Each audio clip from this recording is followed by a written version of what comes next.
You know what absolutely blows my mind? Some people in the office act like basic courtesy is a burden. Like hello, we're grown adults, clocking in at the same company, cashing paychecks from the same place.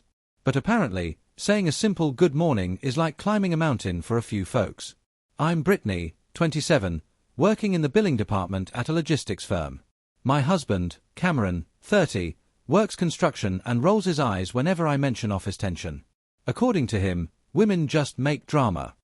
Easy for him to claim, when his crew communicates with nods and grunts. In my office, though, there's Logan, a guy who acts like I'm invisible. Logan's desk is only 3 seats from mine in our open floor setup. And I swear, he deliberately avoids acknowledging me. Each morning, when I greet the team, he keeps his head buried in his monitor, pounding on his keyboard like it's a life-saving operation.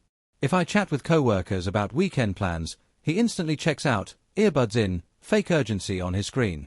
At first, I told myself maybe he was shy or dealing with something personal. But here's the thing, I'm naturally social, the type who believes in creating a positive work vibe where everyone feels included. And Logan's behavior didn't feel like shyness. It felt targeted. In 8 whole months of working together, he hasn't once made eye contact with me. He'll answer the boss, laugh at the guy's sports banter, but if it's me speaking, dead silence.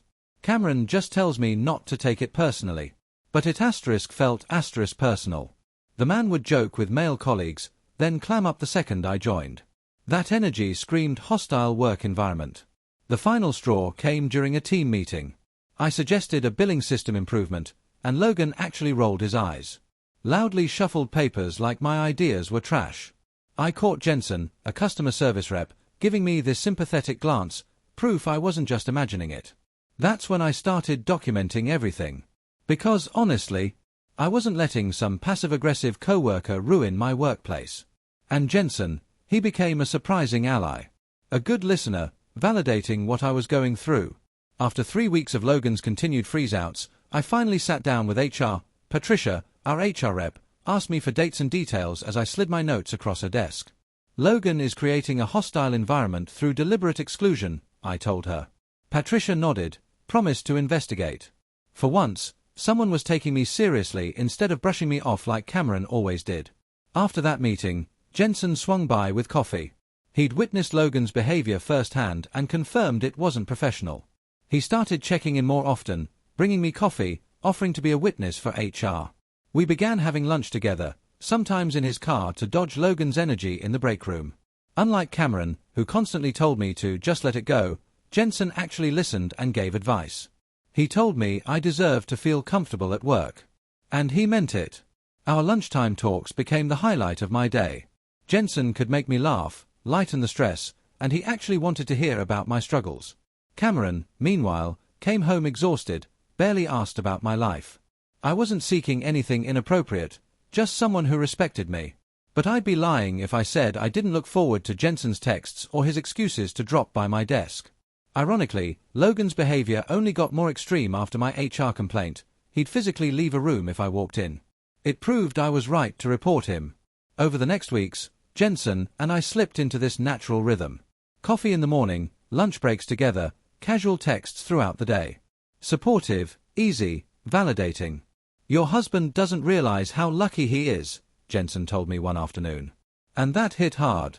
Because Cameron had been dismissive, ignoring how much Logan's hostility weighed on me. Jensen, meanwhile, cared. He saw me. The shift from colleague to something more happened slowly. A hand on my shoulder during venting sessions, sitting closer in his car, staying late to help me finish reports.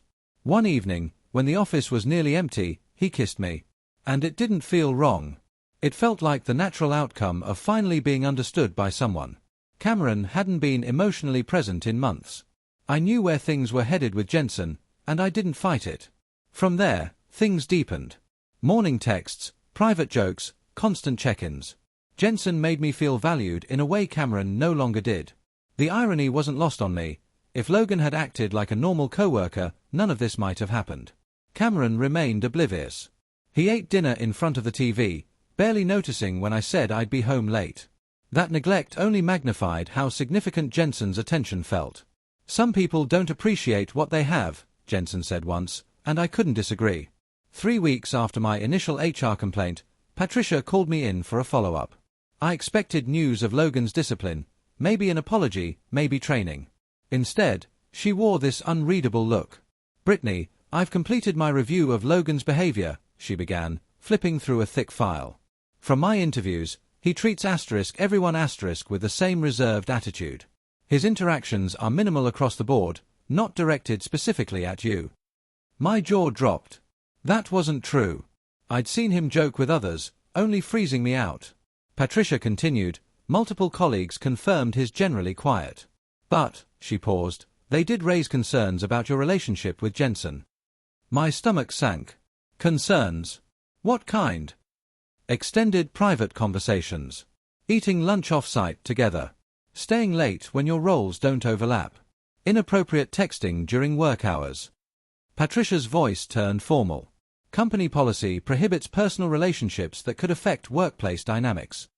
And just like that, I felt like I was in another universe. Reported real workplace harassment, and, instead of fixing that, they turned the spotlight on my friendships. "Brittany, our review shows Logan's behavior doesn't qualify as harassment. He's equally reserved with everyone and keeps professional boundaries. But your dynamic with Jensen has raised questions about favoritism, misuse of time, and crossing workplace lines." I couldn't believe it. Logan could stay aloof forever without consequence, yet I was being grilled for leaning on a colleague for support. "This feels like retaliation," I argued. "Jensen has been professional and encouraging while I dealt with a hostile environment." But even as I defended us, I knew how the daily coffees, long lunches, and constant messaging might look from the outside. The truth was I needed that connection because Logan's attitude left me isolated. Patricia scheduled a follow-up for the next week. I walked out furious. HR was ignoring Logan's behavior and punishing me for how I'd coped. Back at my desk, Jensen caught my expression instantly. When I told him about the meeting, he looked concerned, but not shocked. "I figured this might happen," he admitted quietly. "Offices gossip. You didn't do anything wrong by finding support." That comment should have warned me, but I was too frustrated with HR to dwell on what it really meant. The real unraveling started the next Tuesday. Cameron surprised me at work. He'd taken a half day to bring me lunch, trying to make up for being distant. Sweet idea, but terrible timing. I was in Jensen's cubicle when the receptionist buzzed my line, "Your husband's here." We weren't doing anything improper, just chatting about possible new companies. Still, Cameron arrived at Jensen's door with sandwiches, confusion flickering into suspicion at the sight of us. "Hey, babe," I said quickly, jumping up. "This is Jensen. We were going over some procedures." Jensen covered smoothly, but Cameron's tone stayed cool. "Nice to meet you. Ready for lunch, Britt?" Over lunch, Cameron was uncharacteristically quiet, asking casual questions about Jensen, how often we worked together. I explained about Logan and Jensen's support, but Cameron's clipped replies told me he was filing things away. That afternoon, Patricia summoned me again, this time with her boss and legal present. "Brittany, we've gathered more reports about your relationship with Jensen. They cited policy concerns, time misuse, and possible conflicts of interest." The questions got invasive. Did Jensen and I meet outside work? Were we using company channels for personal messages? Had it affected performance or decisions? I pushed back. I'd reported harassment. Yet they were inventing problems. But legal cut me off. "Logan has not broken policy. Your conduct with Jensen, however, is another matter." They set a final meeting after interviewing more staff. I left feeling like I was being framed while Logan's quiet demeanor kept him untouchable. That night, Cameron was different. He asked about Jensen with the detectives. Patience, not a husband's concern.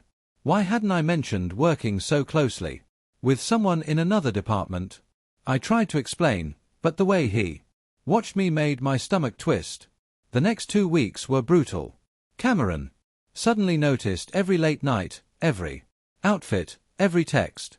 When he finally read my messages with Jensen, he didn't yell. He just looked crushed. "How long?" he asked, scrolling through. Our conversations that, strung together, looked far more intimate than I'd meant. I insisted Jensen was only supportive. But Cameron shook his head. "These don't read like workplace texts. They look like an emotional affair." The word stung. But through Cameron's eyes, I saw it, daily check-ins, inside jokes, planning exits together. That night, Cameron moved to the guest room. No fighting, no ultimatums. Just a quiet decision to separate, handled with the same steady focus he used on job sites. Meanwhile, HR wrapped up their inquiry. They concluded Logan treated everyone the same, reserved but professional. But Jensen and I, our lunches, late nights, messages, all of it violated policy. We each received formal warnings. And then came the worst part. HR shared Jensen's pattern. He'd formed these supportive bonds with other stressed women before. I wasn't the first. I wasn't special.